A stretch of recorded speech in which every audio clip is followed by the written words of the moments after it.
Close your eyes for just a moment, take a breath, and ask yourself this question that's been sitting in your heart, perhaps for longer than you realize. Is this person in my life? Is this situation? Is this meant for me? And here's what I want you to understand right now, in this very moment. The universe, God, source energy, whatever you call that divine intelligence that moves through all things, it never sends you someone who takes you backward. Never. It only sends you experiences and people who are designed to move you forward into your fullness. And I know what you're thinking, but this person drives me absolutely crazy. They get on my nerves. They push every button I didn't even know I had. Yes, and that's exactly the point. Because the question isn't whether they irritate you. The question is, are they helping you grow? Are they pushing you into maturity? Or are they enabling you to stay small, to stay reactive, to stay exactly where you've always been? And this is where it gets interesting. This is where everything shifts. Because there are people, and I'm speaking very plainly now, there are people who come into your life from a lower vibration. They don't want you to mature. They don't want you to evolve. They want to keep you in the old patterns, the old reactions, the old version of yourself that fits into their worldview. But then there are those who arrive as divine assignments. They may not feel divine, they may feel downright uncomfortable, but they're here to stretch you, to challenge you, to push you into a level of emotional and spiritual maturity that you didn't even know was possible. So I'm asking you to shift your perspective right now. What if the most difficult person in your life is actually your greatest teacher? What if they're not your enemy at all, but your invitation to rise? Now, here's something I need you to hear. Really hear. You are not waiting anymore. You're not waiting for that apology that's never coming. You're not waiting for validation from the person who hurt you. Because here's the truth that sets you free. The majority of the time, your pain will not be validated by the people who caused it. Read that again. Your pain will not be validated by the people who caused it. And you've been sitting there, haven't you? Sitting in this invisible prison, waiting for someone to acknowledge what they did, waiting for them to own it, waiting for closure that they will never give you. And in that waiting, you've been giving away your power. You've been giving away your peace. You've been giving away your ability to move forward. But today something shifts. Today you recognize that your freedom doesn't require their admission. Your healing doesn't need their participation. You can move forward even when they never own what they did. Because maturity, beautiful, powerful maturity, is the ability to free yourself from the prison of an apology you're never going to receive. And let me tell you something else. Throughout history, in stories ancient and modern, there's a pattern. When something powerful is about to be born, when something magnificent is about to mature, there's always resistance. There's always opposition. Think about it. When the children of Israel were about to be liberated, what did Pharaoh do? He tried to kill all the baby boys. He tried to stop something from maturing. When Jesus was born, what did Herod do? The same thing, genocide, an attempt to stop something from reaching its full expression. And right now, in your life, there's opposition to your growth. There are forces, internal and external, that do not want you to step into your maturity. They want you to stay reactive. They want you to stay small. They want you to stay in the patterns that keep you bound. But you're here because something in you is ready to break free. Something in you is ready to grow up. And that is what threatens the old order. That is what challenges everything that wants to keep you limited. Now, let's talk about something tender. Let's talk about the wounded child that still lives inside you. Because here's what I've discovered. Your inner child and your inner pain are connected. And when you carry unhealed trauma, when you carry unaddressed wounds, You start projecting thought bubbles onto people. You start treating them not based on what they're actually doing, but based on what someone else did to you years ago, decades ago. You're putting them in a category they don't belong in because you never healed from the original wound. And I want you to do something right now. I want you to imagine speaking to yourself the way you would speak to a hurt child. If your child came to you in pain, would you say, "You're so stupid. What were you thinking? Why did you let that happen?" No, you would be gentle. You would be compassionate. You would hold them and say, "It's okay. You're safe now. You're learning. You're growing." So why don't you speak to yourself that way? Why don't you speak to the part of you that's still hurting with that same tenderness? Because healing can happen so much faster when you learn to love yourself where you are, not where you think you should be. When you learn to treat yourself with the compassion you've been denying yourself for so long. Let me offer you something practical now. 4 ways to recognize emotional maturity in yourself and others. First, emotional maturity is the ability to remain in self-government. It's the fruit of the spirit, self-control. It's not about never feeling anger or frustration or hurt. It's about what you do with those feelings. It's about your ability to pause between stimulus and response, to feel what you feel without letting it control you. Second, emotional maturity is your ability to identify when someone is projecting onto you versus holding you accountable. There's a difference, isn't there? When someone is projecting, they're saying, "You just don't want me to be happy. You just don't want me to win." But when someone is holding you accountable, they're saying, "I love you, and I see you acting out of alignment with who you truly are." One comes from their wound, the other comes from love, and you need to know the difference. Third, emotional maturity is your ability to outgrow what used to fit. You can't fit into cursing people out anymore. You can't fit into throwing tantrums when things don't go your way. You can't fit into behaviors that made sense when you were operating from a wounded place but no longer serve the healed version of you. And fourth, emotional maturity is the ability to consume what makes you grow, even when it's uncomfortable, even when it challenges you, even when it would be easier to reject it. You consume the lessons, you consume the feedback, you consume the experiences that stretch you into your next level. And here's where I want you to pause with me. I want you to say something, either out loud or in the quiet of your heart. Source, divine intelligence, God, increase my maturity and my love. I want to be an effective presence in this world. I want to be a witness to your grace.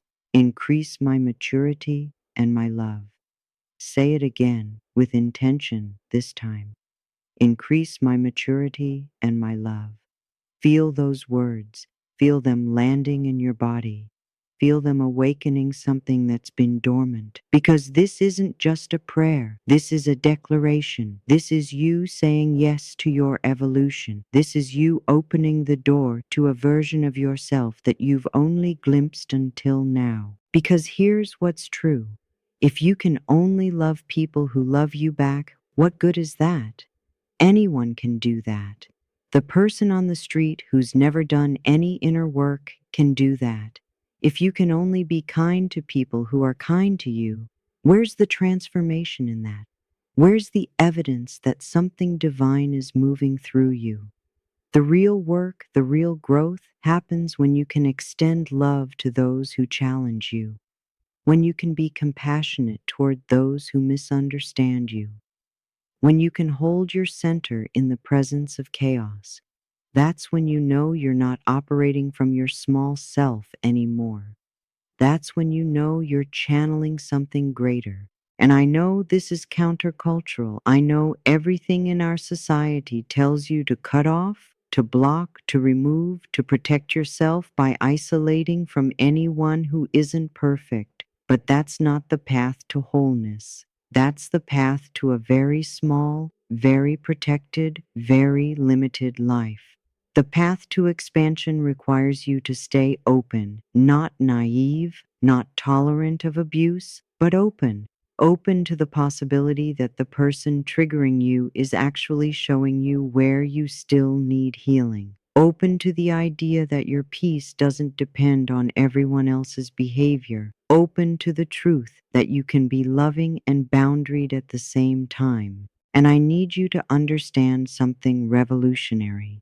The difficult people in your life, the ones who push your buttons, the ones who trigger you, they are excellent training facilities.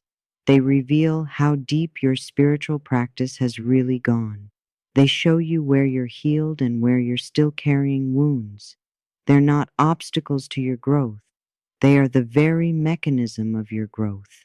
Now, I'm not saying you date your enemies. I'm not saying you give toxic people unlimited access to your life. There's a difference between loving someone from a distance and allowing them to continue hurting you. You can hold compassionate energy towards someone without making them your close companion.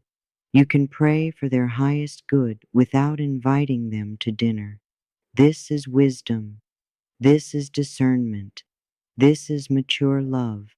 Here's something that might shift everything for you. Hard to deal with people cannot stop you from obtaining what is meant for you. They can't, but your reaction to them can. Read that again. They cannot stop your blessing. They cannot stop your promotion. They cannot stop your purpose. But if you react to them from a place of immaturity, if you react from a place of woundedness, if you lower yourself to meet them in their chaos, that can delay everything. This is why so many people stay stuck, not because of what others did to them, but because of how they chose to respond.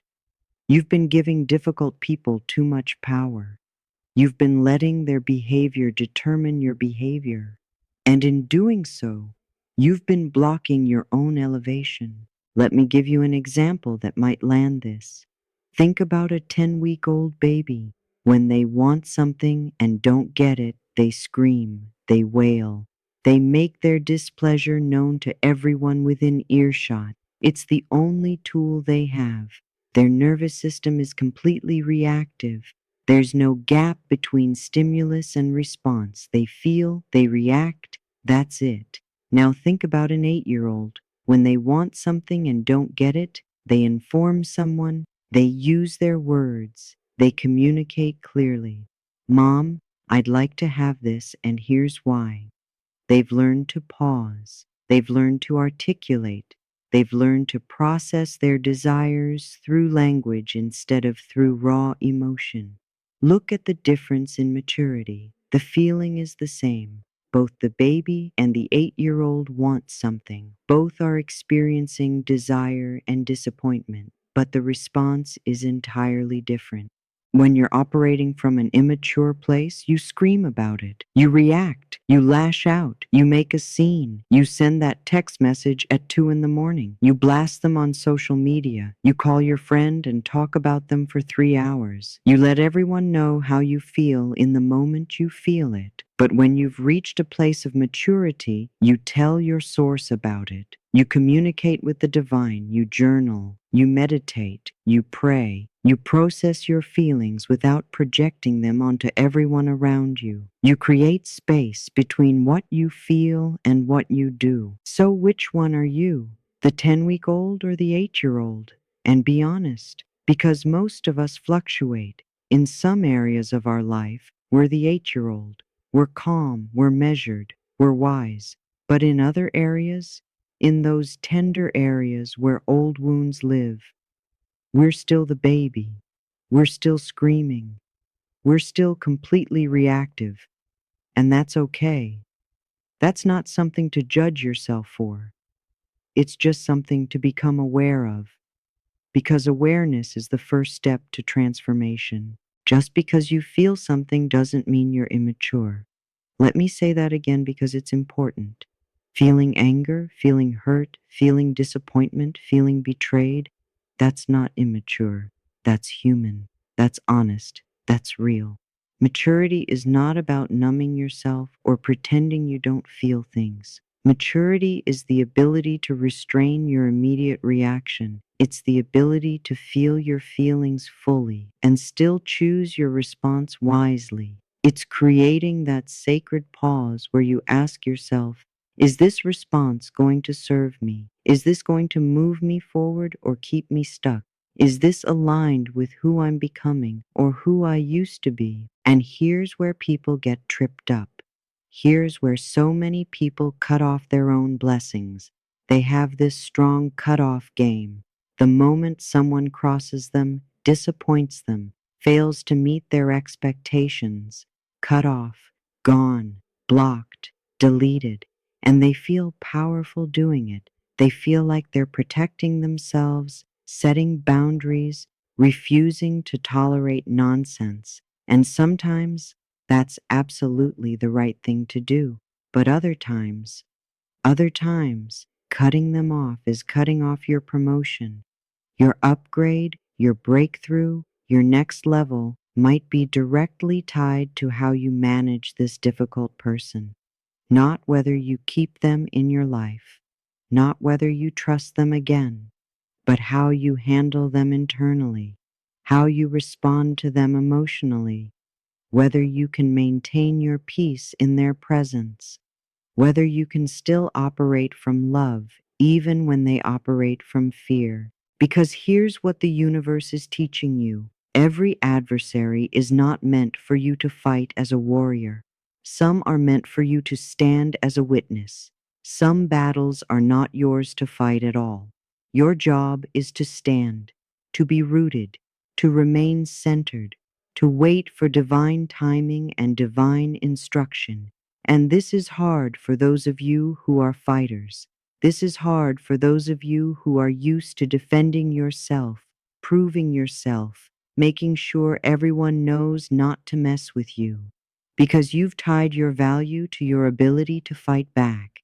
You've tied your worth to your willingness to go to war. But I'm inviting you into something different. I'm inviting you into a place where you don't fight for free. You don't expend your precious energy on battles that don't serve your purpose. You only fight for what matters. You fight for your peace. You fight for your purpose. You fight for your calling. You fight for your family. You fight for your joy. You fight for your spiritual clarity. But you don't fight just because someone provoked you. You don't fight just to prove a point. You don't fight for free. And here's the part that might blow your mind. Adversaries and promotion are married. They go together. They're inseparable. Every major promotion in your life has come through adversity. Think about it. David wouldn't have become king without Goliath and Saul. The very people who opposed him were the ones who catapulted him into his destiny. Mordecai wouldn't have been honored by the king without Haman's hatred. The very person who wanted to destroy him ended up being the instrument of his elevation. Jesus wouldn't have become the resurrected king without the Pharisees and Sadducees. The very people who crucified him were part of the divine plan that led to his ultimate glory. Do you see the pattern? The difficult people, the opposition, the challenges, they're not separate from your promotion. They are the pathway to your promotion. And some of you have been hating the very thing that God, the universe, source energy is using to promote you. You've been cursing the process that's actually blessing you. You've been fighting against the very thing that's trying to elevate you. So here's what I want you to do. I want you to shift your perspective right now. Look at the difficult person in your life and ask yourself, what if they're not my problem? What if they're my promotion in disguise? What if the way you handle them, the grace you extend, the love you maintain, the peace you protect, what if that's the very thing that unlocks your next level? Because God is not going to promote you to a level you can't handle emotionally. The universe is not going to give you the relationship, the business, the platform, the opportunity you've been asking for if you're still reactive, still immature, still unable to remain in self-government when things get difficult. The difficult people are your training ground. They're preparing you for what's coming. They're revealing where you still need to grow. They're showing you what needs to be healed before you can step into everything that's meant for you. And here's the invitation. Stop letting your tongue loose when your heart is broken. Stop oversharing with people who don't have the capacity to hold your pain. Stop trying to fight battles that God is willing to fight for you. Because I promise you, when you let the divine fight for you, when you stand as a witness instead of reacting as a warrior, the victory is so much sweeter, the vindication is so much more complete, and you arrive at your next level with your peace intact, your joy preserved, your energy still strong. This is your time. This is your season. Not to prove yourself to anyone, not to defend yourself against every criticism, not to make everyone understand you or validate you or apologize to you. This is your season to mature, to rise, to become so grounded in who you are that nothing and no one can shake you, to become so clear in your purpose that the opinions of others don't derail you, to become so connected to Source that you can extend love even when it's hard, even when it's not reciprocated, even when it costs you something. Because that's when you know the spiritual practice has gone deep. That's when you know the healing is real. That's when you know you've truly transformed, not when everything is easy and everyone is nice to you, but when things are hard and people are difficult and you still choose love, you still choose peace, you still choose to operate from your highest self. So take a breath and release the need for that apology. Release the need for validation. Release the need to fight every battle and step into the maturity that's been calling you. Step into the wisdom that's been waiting for you. Step into the version of yourself that knows how to stand, how to love, how to remain rooted even in the storm. This is your elevation. This is your promotion. And it's happening right now, in this moment, through the very things you thought were trying to break you. They weren't. They were trying to make you. And now you know the difference. Now you can see clearly. Now you can move forward with grace, with power, with unshakable peace. The difficult people were never your problem. They were your path. And you're ready now. You're ready to walk it with wisdom, with love, with divine maturity guiding every step.